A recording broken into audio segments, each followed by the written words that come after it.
June 18th, the day the sky came falling down on the XDefiant community. Alright, we're done with the overdramatics. Let's just get into the meat and potatoes of this video. What's going on, guys? It's Aviator Dog here, and welcome back to another XDefiant video. So, the XDefiant devs released a patch early Tuesday morning that primarily addressed weapon level XP grind, among other things. I'll put up the screenshot in editing so you guys can read along, but I'll read it here for you. We sped up the process of unlocking weapon attachments by lowering the amount of XP needed to level up your primary weapon from 3,500 to 3,000, and your secondary from 1,500 to 1,000. This change is retroactive, meaning your existing weapon levels will likely even be higher now. Pause for polite applause. Oh, brother, this guy stinks! To counterbalance the speedier access to performance-enhancing attachments and provide a greater challenge to the community, weapon mastery level requirements have increased. However, any player who has already unlocked bronze, silver, gold skins will get to keep them. We're not monsters. So this patch kind of works out to be a double-edged sword. On the one hand, weapon level XP gain was way too slow as it was. It felt especially painful to pick up new weapons and grind for attachments. Sure, some weapons like the AK, ACR, and MP7 you can use vanilla and find pretty good success with, but other weapons are definitely more attachment dependent to feel good to use. So being able to earn attachments faster is a big quality of life improvement. On the other hand though, the requirement for earning mastery camos has doubled. Imagine you left the game the day before patch with a weapon level at 90 and you wake up to find out you need over 100 more levels to get gold mastery camo. I've seen some people on the internet defending this patch, saying things like, imagine complaining about mastery camos being a challenge to get. No. I understand that endgame mastery level completion of swords should be a grind to get, but in my opinion there is a fine line between a good and rewarding challenge and just being a tedious brain dead grind. As it stands, the weapon mastery camos aren't a true challenge to get, they are more a testament to how much time you put into the game. Sure, if you are good at the game, you will earn them way faster than average or below average players, but at the end of the day, the mastery camos are just a time sink. This has been a very controversial and divisive patch within the community since the patch notes were released to the public. On the one hand, it did something really good addressing concern the community had in regards to weapons leveling too slowly. I'm sure you've seen from other content creators saying that double XP weekends felt more like what the base rate should have been. On the other hand though, it feels like they overcompensated way too hard on mastery challenges in an effort to artificially inflate playtime and player retention. I think a good compromise to find the middle ground would be to keep bronze at level 50, bump silver up to 100, and gold to 150, but at the same time reward weapon XP for objective score. This would help compensate for the higher mastery camo level requirements, but also help address the issue of encouraging people to play the objective. People grinding for weapon camos would avoid the objectives, as the only thing that awards weapon XP are kills and assists, so it would make no sense to rush the OBJ, as you'd be more likely to die over and over again, of course. But let me know in the comments section if you think that'd be a good idea, or what you think a good compromise would be to the weapon mastery camo grind. Now, there were several other things addressed in this patch, and all of them were positive changes and improvements. The first is the netcode, stating that they improved how quickly your health reacts when being shot, which should reduce the feeling of being shot behind walls. You would know if you watch my review of XDefiant, link in the description, that the netcode is one of the biggest areas of concern and controversy surrounding the game, so while the netcode isn't where it needs to be yet, any positive step towards that direction is a welcome addition to the game. Next we have players wielding the MDR while using the Firestorm skin were experiencing abnormal levels of recoil, which have been reset to normal levels. I didn't even know that was a bug in the game that people were experiencing, so it's good they see they corrected that so anyone that wants to use that weapon and skin will no longer experience that issue. And finally, in addition to other miscellaneous crash fixes, the devs fixed a bug where basically players who died in Libertad's ult would just freeze in place standing up instead of ragdolling like normal.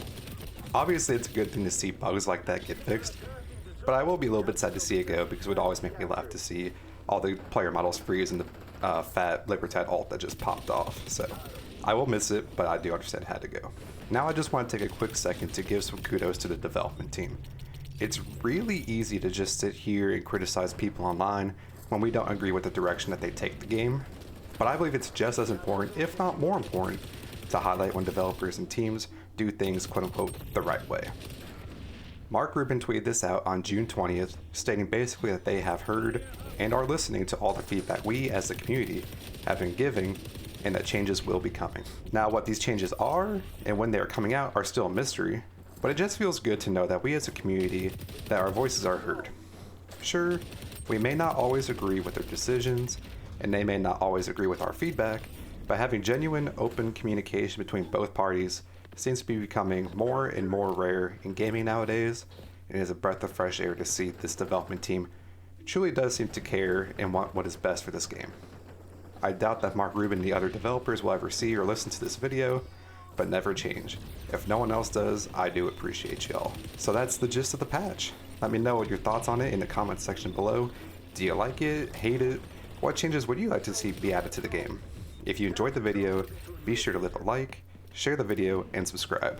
Leave any feedback in the comment section below, and I hope you all have a wonderful rest of your day. Shield up!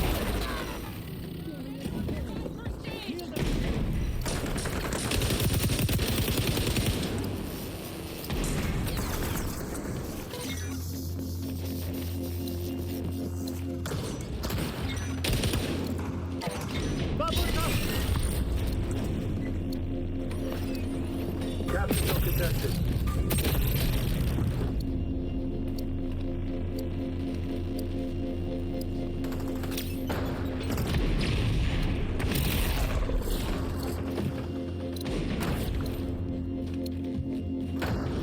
Friendly's captured.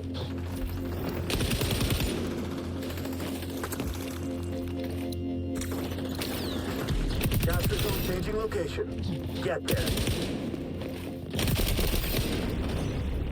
The zone is under assault. Could use a medic!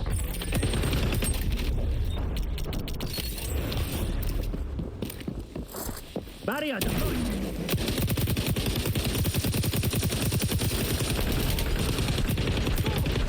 Friendly's captured.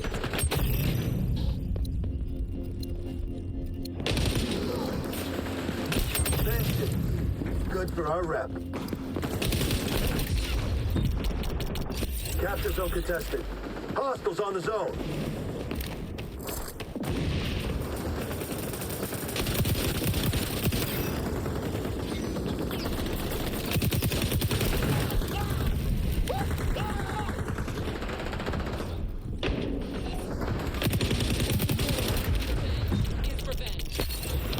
Capture zone moving to a new location.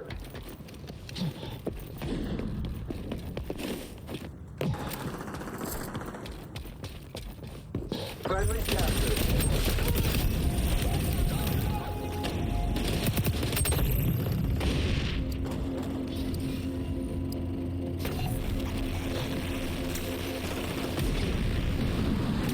Capture zone contested. They're attacking the zone.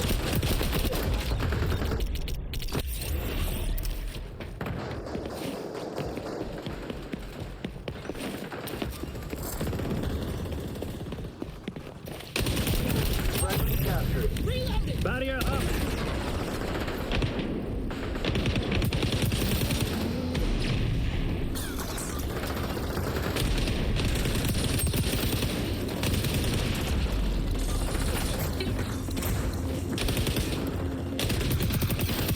Capture zone changing location. Get there. Could use a medic!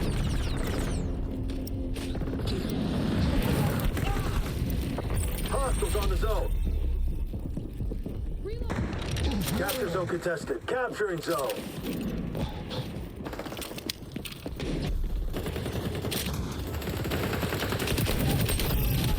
Ultra good to go. Be disengaged! Swapping max, cover me!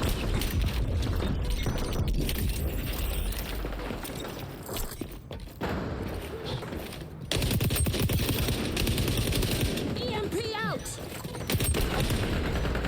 Barrier deployed! Capturing zone.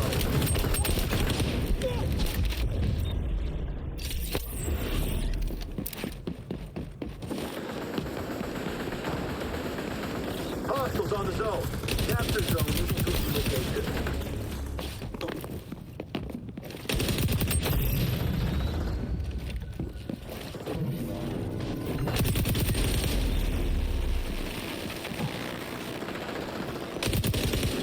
zone contested.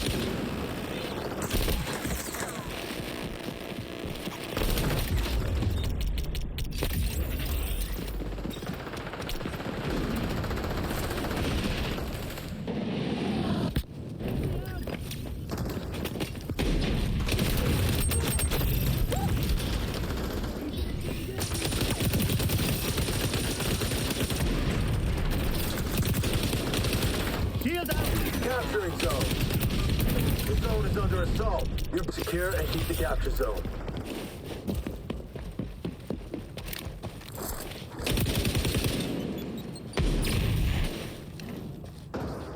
Zone changing coordinates.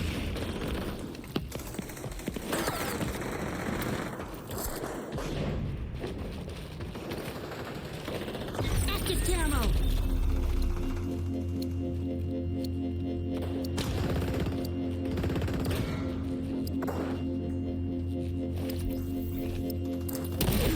Swapping max.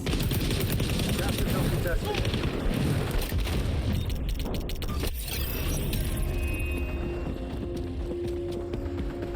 Hostiles on the zone.